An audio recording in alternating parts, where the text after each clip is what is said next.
আসসালামু আলাইকুম প্রিয় শিক্ষার্থী, আশা করি তোমরা সবাই ভালো আছো। এই পর্যায়ে আমাদের দ্বিতীয় পর্যায়ের অনলাইন ক্লাস শুরু হয়েছে গতকাল থেকে।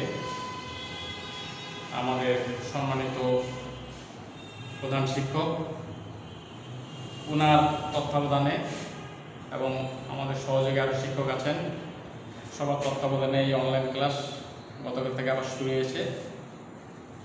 এই পর্যায়ে আমি তোমাদের ষষ্ঠ শ্রেণীর অনুপাত ও শতকরা এই অধ্যায়ের উপর কিছু কথা বলবো এবং দু একটা অঙ্ক করাবো। আশা করি তোমরা মনোযোগ দিয়ে শুনবা, উপকার হবে। শতকরা এবং অনুপাত, আসলে অনুপাতের যে প্রকাশটা কিভাবে করব, যখন আমরা একটা জিনিসের সঙ্গে আরেকটা জিনিস তুলনা করব তখন সেটা অনুপাত। যেমন 1 কেজি চাল 4 কেজি গম,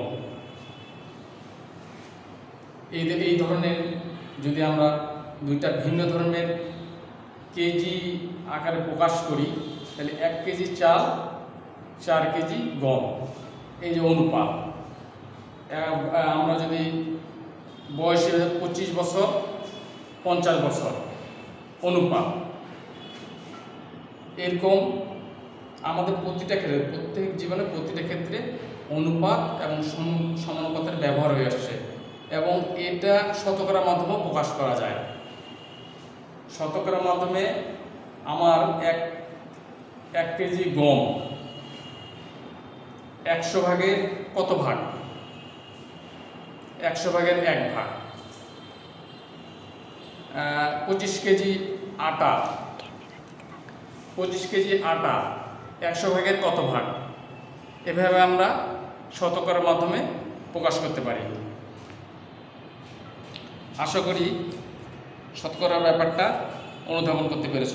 চলো আমরা তাহলে অনুশীলনী 2.1 ষষ্ঠ শ্রেণী অনুশীলনী 2.1-এর দু একটা অঙ্ক দেখি, তাহলে জিনিসটা আমাদের আরো পরিষ্কার হবে। আমরা একটা অঙ্ক লিখি।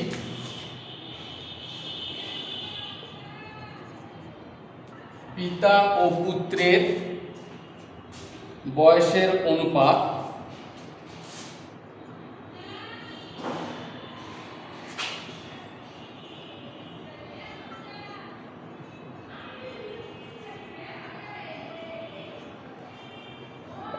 14:3। পিতার বয়স 56 বছর, পুত্রের বয়স কত? পিতার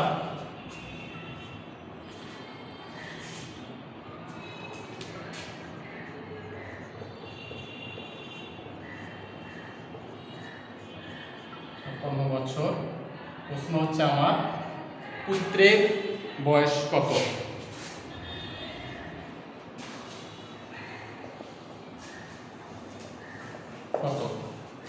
পিতার বয়স 56 বছর, পুত্রের বয়স কত? আমরা লিখতে পারি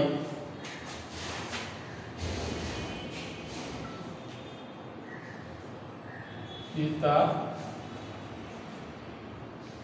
বয়স টু পুত্রের বয়স।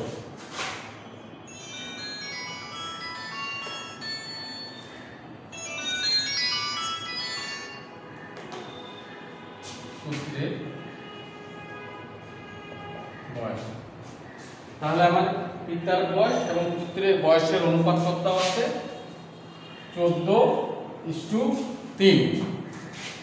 পিতা এবং পুত্রের বয়সের অনুপাত দেওয়া আছে 14:3। আর অনুপাত মানে কিন্তু ভাগ, অনুপাত মানে ভাগ। পিতা বয়স ভাগ পুত্রের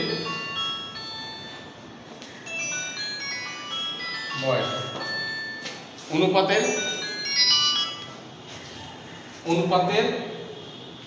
পরে যেটা থাকবে সেটা ভগ্নাংশ আকারে হবে।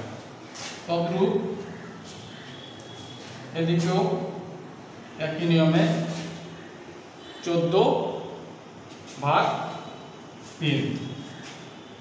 আমার এখানে পিতার বয়স দেওয়া আছে, পিতার বয়স হচ্ছে 56 বছর। আমি পিতার বয়সের জায়গায় এটা লিখে দিলাম 56 বছর। আর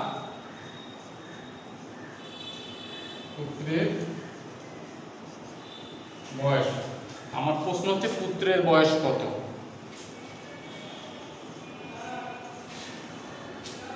আমরা জানি বজ্র গুণন বা আড়াআড়ি গুণন, উপরটার সঙ্গে নিচেরটা, নিচেরটার সঙ্গে উপরটা, এর নিচের অংশ সমসমের দিকে উপরের অংশ, আবার সমসমের দিকে নিচের অংশ এদিকে উপরের অংশ গুণ। এখানে আমরা গুণ করি পুত্রের বয়স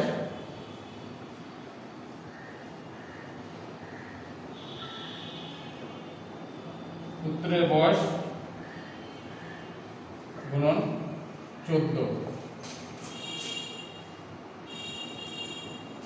আর এখানে 56 গুণন, বছরটা লিখলাম না, 56 গুণন 3। এদিকে যেটা গুণ অবস্থা থাকে ওদিকে সেটা ভাগ অবস্থায় লিখতে হয়। তাহলে এখানে পুত্রের বয়স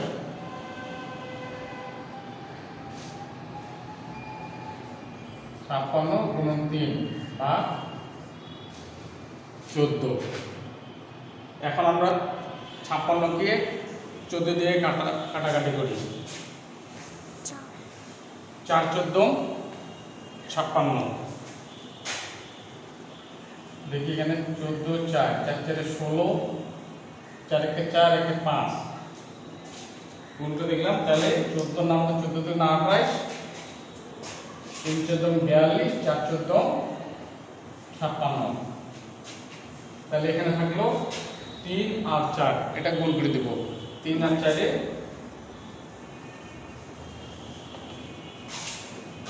12 বছর। তাহলে পুত্রের বয়স 12 বছর।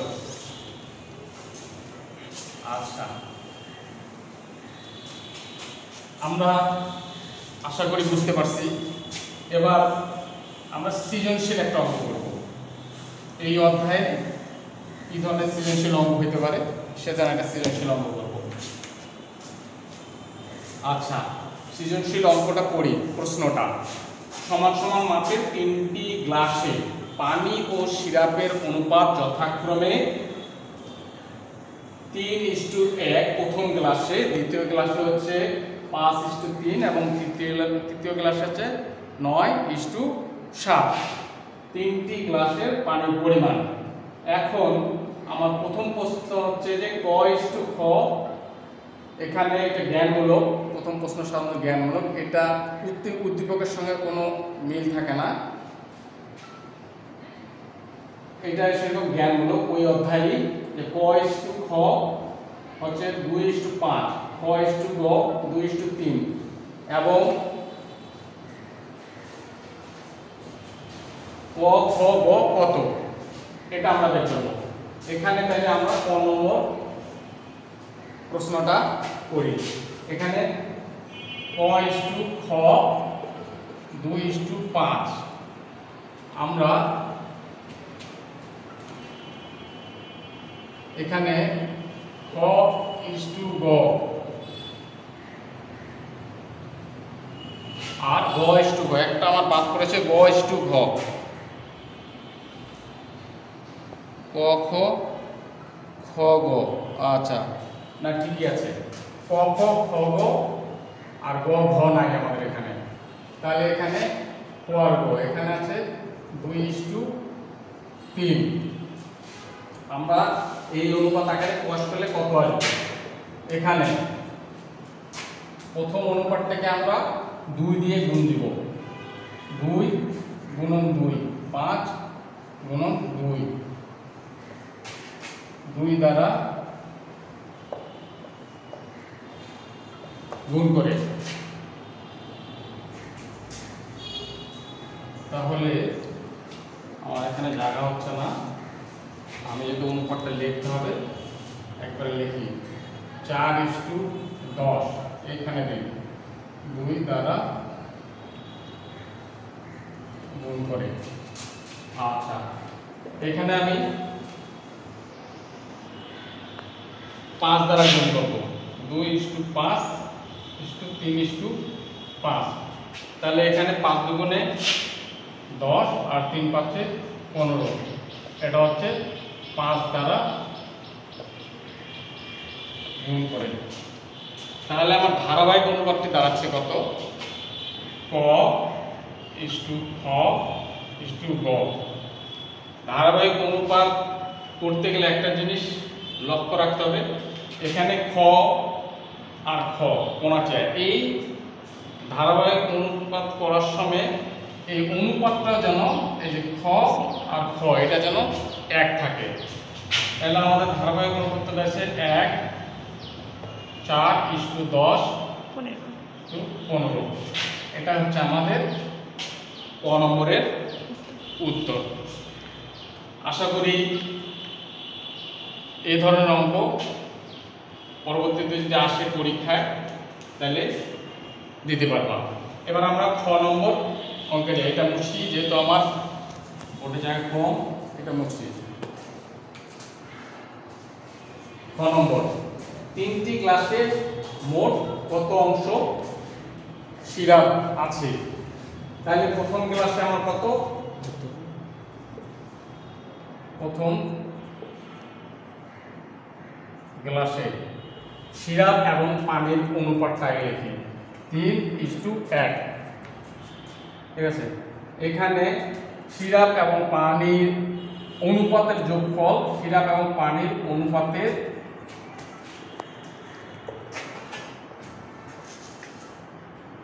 যোগফল 3+1 4। তাহলে এটা কিন্তু আমার প্রথম কার্ডটা হচ্ছে পানি, এটা হচ্ছে আমার পানি, এটা হচ্ছে সিরাপ। তাহলে অনুপাতের যোগফল হচ্ছে 4। আমার প্রশ্ন হচ্ছে 3টি গ্লাসে মোট কত অংশ সিরাপ আছে? তাহলে প্রথম গ্লাসে সিরাপ আছে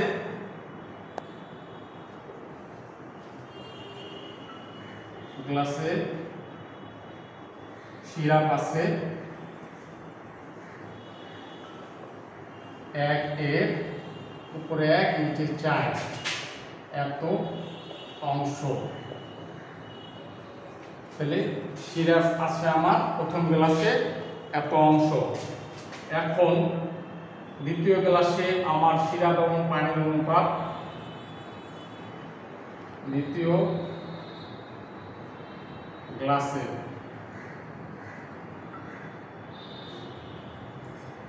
গ্লাসে 5:3, এটা হচ্ছে পানি ইস্টু সিরাপ। অনুপাতের যোগফল পূর্বের মতনই করব আমরা।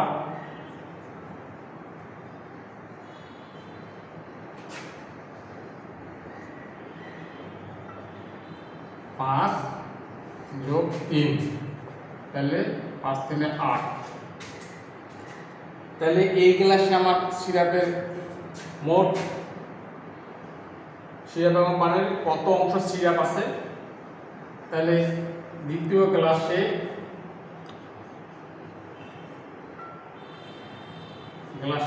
সিরাপ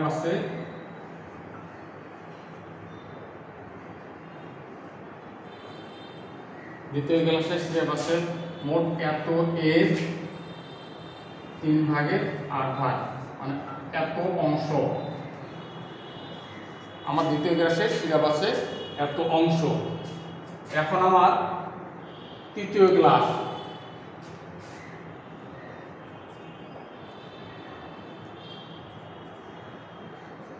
তৃতীয় গ্লাসের সিরাপ এবং পানি এবং সিরাপের অনুপাতটা হচ্ছে 9:7। এটা হচ্ছে পানি আর 7টা হচ্ছে সিরাপ। তাহলে তৃতীয় গ্লাসের অনুপাতের যোগফল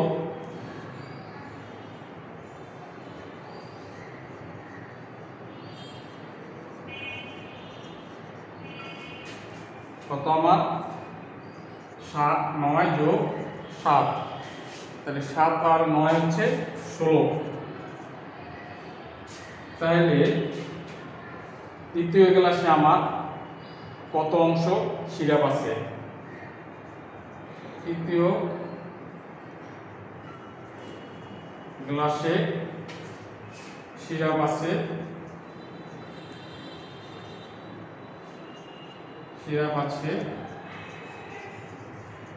সমস্ত গ্লাসে 7, নিচে হচ্ছে 16। তাহলে এত অংশ আমার সিরাপ আছে। প্রশ্নের এখনো শেষ হয় নাই। আমার প্রশ্ন হচ্ছে 3টি গ্লাসে মোট কত অংশ সিরাপ আছে। তাহলে আমরা এই অংশগুলো এখন যোগ করে দিলে কত অংশ সিরাপ আছে সেটা পেয়ে যাব।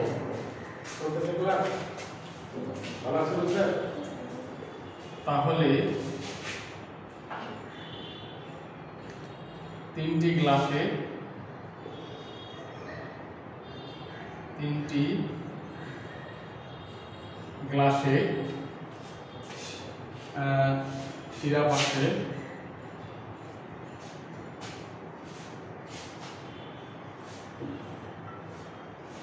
আছে প্রথম গ্লাসে আমার 4 ভাগের 1 ভাগ, দ্বিতীয় গ্লাসে 8 ভাগের 3 ভাগ, তৃতীয় হচ্ছে আমার 7 ভাগের 16 ভাগ। এত অংশ আমরা একটু এই নিচের অংশটা একটু মুছে দিচ্ছি।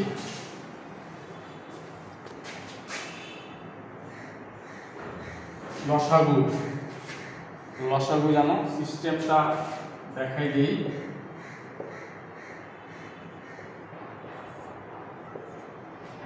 2 দুগুণে 4, 4 দুগুণে 8, 8 দুগুণে 16, 2 দুগুণে 4, 4 দুগুণে 8। তাহলে আবার এটা 2 দিয়ে যাবে, 2 আমরা একটু মুছে নেই।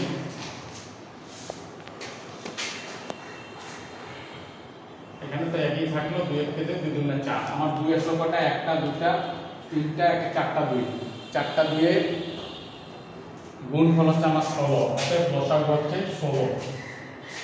এখন এই 16কে 4 দিয়ে ভাগ দেব আর উপরে লবের সঙ্গে গুণ করব।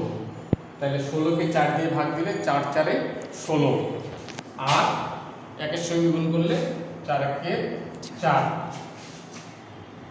একইভাবে এই হর 16কে এই হর দিয়ে ভাগ দিব, 8 দুগুণে 16।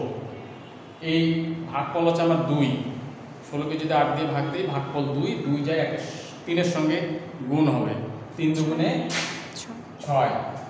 আর 16কে 16 দিয়ে ভাগ দিলে 1 হয়, জানি 7, 1 যায় 7 এর সঙ্গে, 7 1 7। তাহলে 7 আর 6 হচ্ছে 13, 13 আর 4 এ 14, 15, 16, 17। তাহলে এত অংশ। তাহলে আমার ওই গ্লাসে তিনটা গ্লাসে সিরাপ আছে এত অংশ। আচ্ছা, এটা হচ্ছে আমার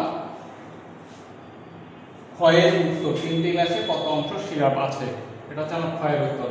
এখন চলে যাই আমরা ক্ষয়ের। আমাদের এই উত্তরটা মনে রাখতে হবে, উপরে 17, নিচে 7।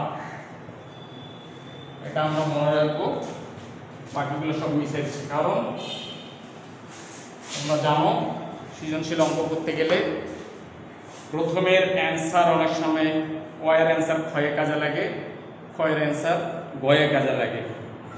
এই নিয়মই হচ্ছে সৃজনশীল অঙ্কের নিয়ম। এই জন্য অনেক সময় ক না পারলে খ পারে না, খ না পারলে শিক্ষার্থী তোমরা গ পারবা না। তাহলে আসো আমরা এখন গয়ে যাই। এই ওই তিনটি গয়ের প্রশ্ন হচ্ছে ওই তিনটি ক্লাসে সর্বত একটি বড় পাত্রে ঢালা হলে নতুন পাত্রে পানি ও সিরাপের অনুপাত কত হবে? এখন নতুন পাত্রে পানি ও সিরাপের অনুপাত কত হবে? যদি আমরা একটা নতুন পাত্রে এই সম্পূর্ণ সিরাপগুলো ঢালি, সেখানে সিরাপ এবং পানির অনুপাত কত হবে? ঠিক খটা যেরকম করছিলাম সেইভাবেই করব। আমরা খয়ে বের করছিলাম যে সিরাপটা, আর গয়ে বের করব পানিটা। তাহলে প্রথম গ্লাসে3:1, এখানে হচ্ছে পানি ইস্টু সিরাপ। তাহলে অনুপাতের যোগফল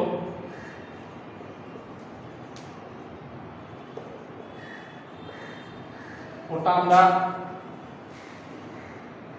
যেভাবে বের করছিলাম আর কি, আমরা সিরাপটা উপরে দিছিলাম, অনুপাতের পানিটা নিচে দিছি, যোগফলটা নিচে দিছিলাম। এই পানিটা বের করতে গেলে আমরা অনুপাতের যোগফলটা নিচে দিব আর পানির অনুপাতটা উপরে দিব।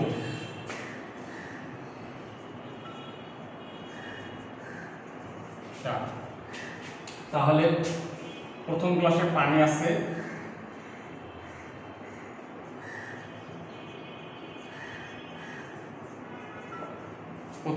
পানি আছে এত এর 3/4 মানে 3/4 এত অংশ পানি।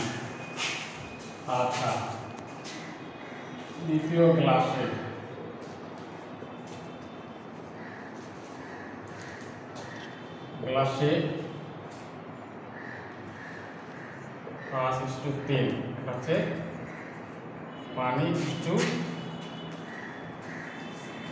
সিরাপ।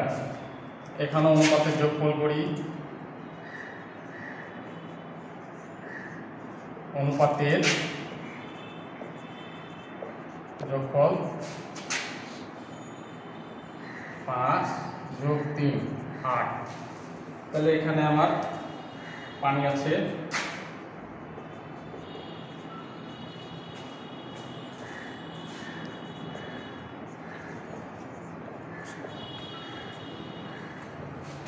পানি আছে 1 এর 8/5 ভাগ, তার মানে 5 ভাগ এত অংশ পানি। আচ্ছা, এখন আমার পূর্বের নেই তৃতীয় গ্লাসে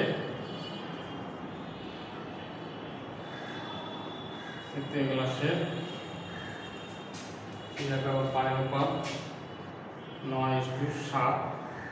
প্রথমটা হচ্ছে পানি, এটা হচ্ছে সিরাপ। অনুপাতের যোগফল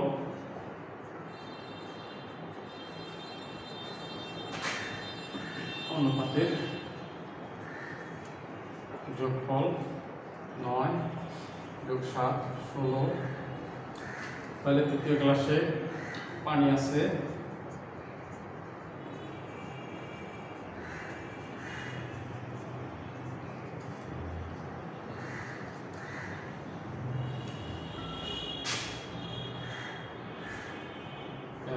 এর 9 নিচে 16, 9 নিচে আছে 16 এত অংশ। আচ্ছা, তাহলে আমার এটা মিশিয়ে দিচ্ছি, অনুপাতগুলো মনে রাখতে হবে। তাহলে 3টি গ্লাসে আমার পানির পরিমাণ কত অংশ?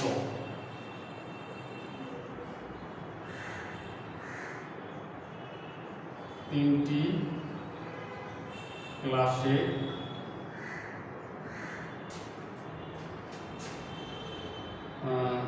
পানি আছে,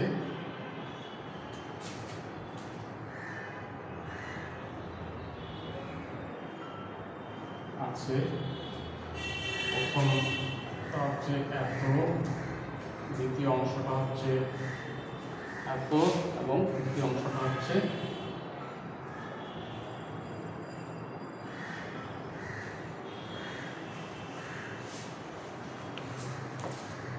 অংশ। তোমাদেরকে অলরেডি আমি কিভাবে লসাগু করতে হয় সেটা দেখিয়েছি। আমি এখন ডাইরেক্ট লসাগু করতেছি। উপরে 16, লসাগু হচ্ছে 16। এই পূর্বের ন্যায় এই হরটাকে এই হর দিয়ে ভাগ দেবো, 4 4 16 এবং ভাগফলটা লবের সঙ্গে যাই গুণ করবো, 3 4 12, 8 দুগুণে 16, একই নিয়ম 2 ভাগফল আমার 5 দুগুণে 10। এখানে 16 কে 16, ভাগফল হচ্ছে আমার 1, 9 সঙ্গে গুণ করলে 9 কে 9, তাহলে আমার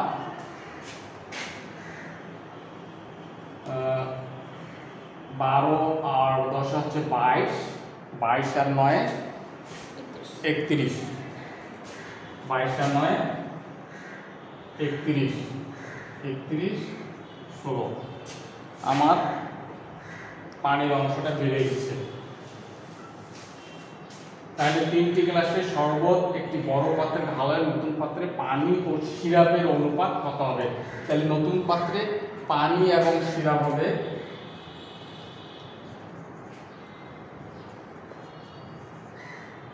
পাত্রে পানি ইস্টু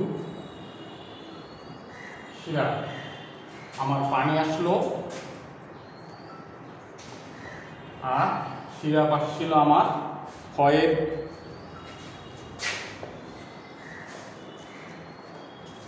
আমরা এই অনুপাতটিকে যদি 16 দিয়ে গুণ দেই তাহলে আমার মূল অনুপাতটা বেড়ে যাবে। যেহেতু হর আছে আমার 16, অতএব এই অনুপাতটিকে আমি 16 দিয়ে গুণ দিব। তাহলে 31,